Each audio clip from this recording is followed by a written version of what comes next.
Anda kembali di Nusantara Petang dan kita masih berdialog dengan Profesor Dr. Agus Surono, SHMH, pengamat hukum pidana mengenai kebakaran yang terjadi di Gedung Kejaksaan Agung. Prof. Agus, Ya, ya masih bersama kami. Ini mengenai adanya kemungkinan sabotase, ini tadi sudah dikatakan bahwa masih akan terus diselidiki begitu ya. ya, Nah, jika memang terjadi memang ada sabotase, ini tindakan hukum yang akan berlaku ini seperti apa? ya.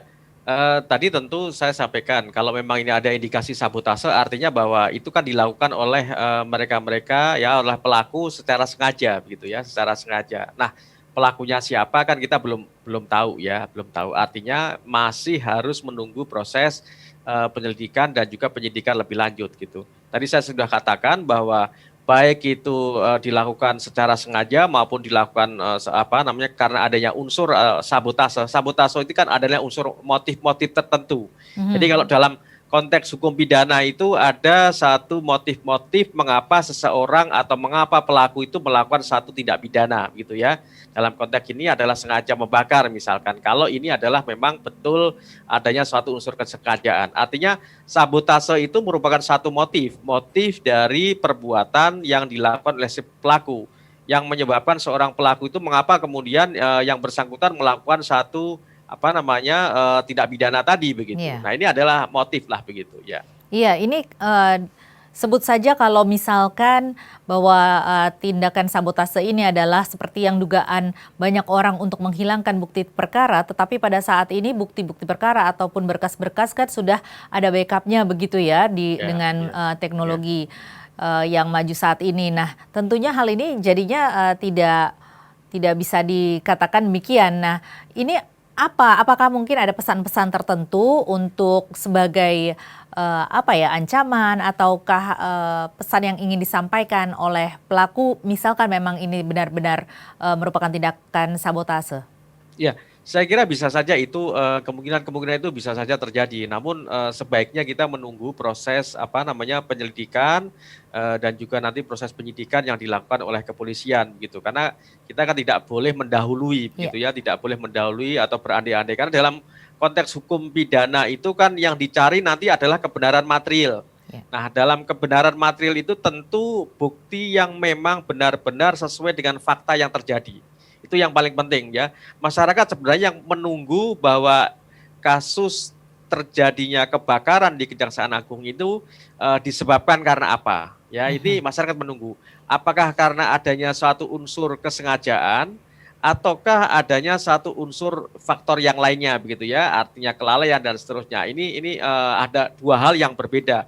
Nah, ini yang penting untuk segera diungkap oleh kepolisian ya sebagai pihak yang mempunyai kewenangan untuk melakukan proses penyelidikan dan penyidikan. Kalau ini clear disampaikan secara terbuka apa adanya, berarti masyarakat nanti tidak akan kemudian bersangka gitu ya, bersangka karena tidak boleh kita bersangka apalagi dalam proses hukum gitu ya, harus pasti betul bahwa bukti-bukti yang mengarah ke arah katakanlah tadi yang saudara Mbak Tasa tadi sampaikan itu adalah sabotase, betul bahwa ke arah sana gitu ya. Karena kan harus pasti benar, karena tidak boleh kemudian kalau ini kita mendahului apa proses hukum yang dilakukan oleh kepolisian, maka kemudian bisa saja ini menjadi satu apa namanya proses atau kasus tersendiri gitu ya. Kan kalau kita mendahului berarti kita sama juga apa menuduh pihak-pihak tertentu gitu ya untuk terkait dengan soal kasus ini ya, maka bisa dikualifikasi sebagai pencemaran nanti ini tidak boleh gitu. Nah, Mhm. makanya saya selalu menyampaikan kepada khalayak ya sebagai pengamat hukum itu bahwa kita tunggu proses penyelidikan, proses penyidikan yang dilakukan oleh kepolisian.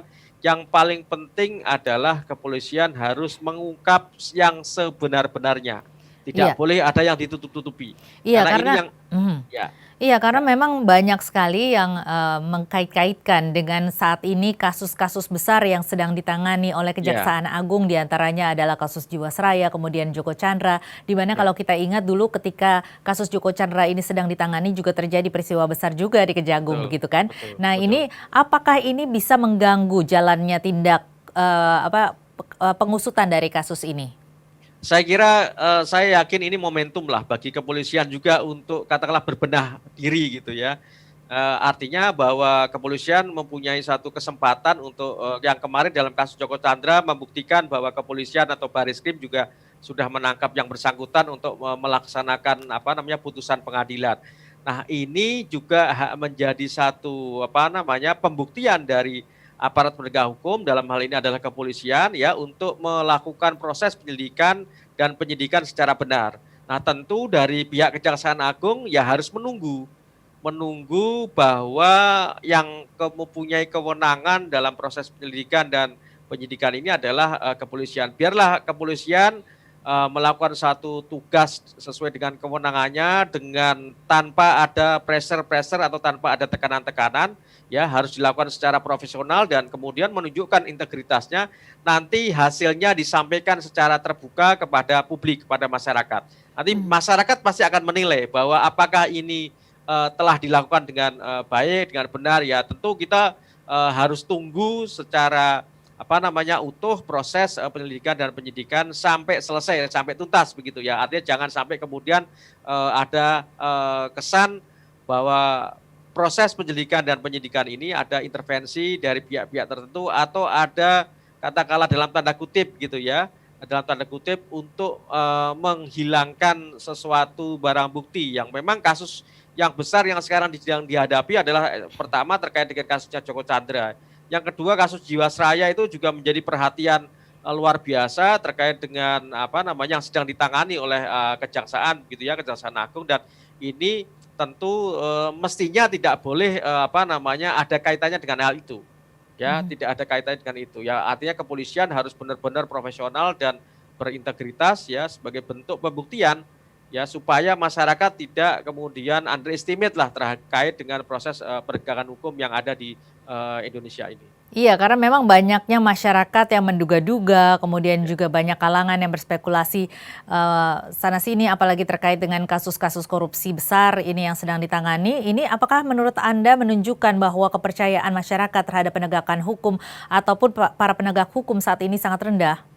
Ya, artinya memang kasus-kasus yang baru-baru ini saja terjadi ya, yang kemudian melibatkan salah satu oknum di Kejaksaan Agung ya, yang kemudian juga ada oknum juga di kepolisian, ada oknum juga advokat. Ini sebenarnya miris. Saya sebagai pengamat hukum yang mengajar hukum pidana khususnya itu miris dalam artian karena mereka lah yang sangat menentukan wajah hukum Indonesia ini mau seperti apa begitu. Nah, oleh karena itu ini momentum. Sekali lagi saya selalu mengatakan kalau ada apa namanya terpidana kasus korupsi, kasus-kasus besar yang menjadi perhatian publik, momentum bagi aparat penegak hukum untuk membuktikan bahwa memang wajah hukum kita itu masih benar-benar apa namanya mencerminkan apa namanya suatu proses penegakan hukum yang diidam-idamkan oleh masyarakat. Artinya wibawa hukum ini masih ada begitu.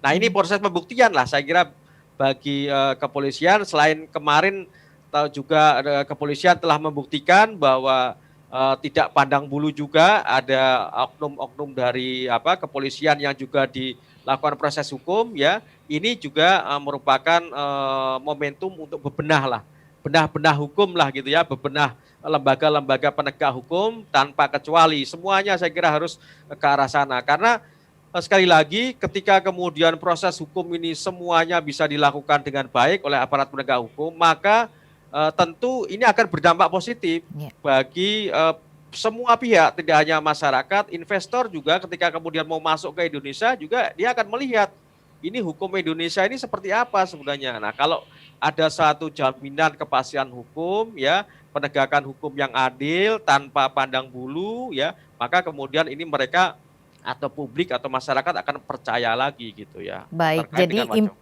jadi implikasi dari penanganan kasus ini maupun kasus-kasus yang saat ini sedang ditangani oleh Kejaksaan Agung ini tentunya sangat luas dan berdampak terhadap banyak sekali aspek di bidang lain tentunya ya, Prof. Agus ya. Betul. Baik, Prof. Agus, terima kasih banyak atas penjelasannya. Sama-sama, Kak Tasya, terima kasih. Selamat sore, Mbak Tasya. Ya, dan pemirsa tetaplah bersama kami di Nusantara Petang karena Dialog Nusantara Petang masih akan kami lanjutkan dengan bahasan seputar kebakaran yang melanda Kejaksaan Agung dengan narasumber kami lainnya. Untuk itu tetaplah bersama kami.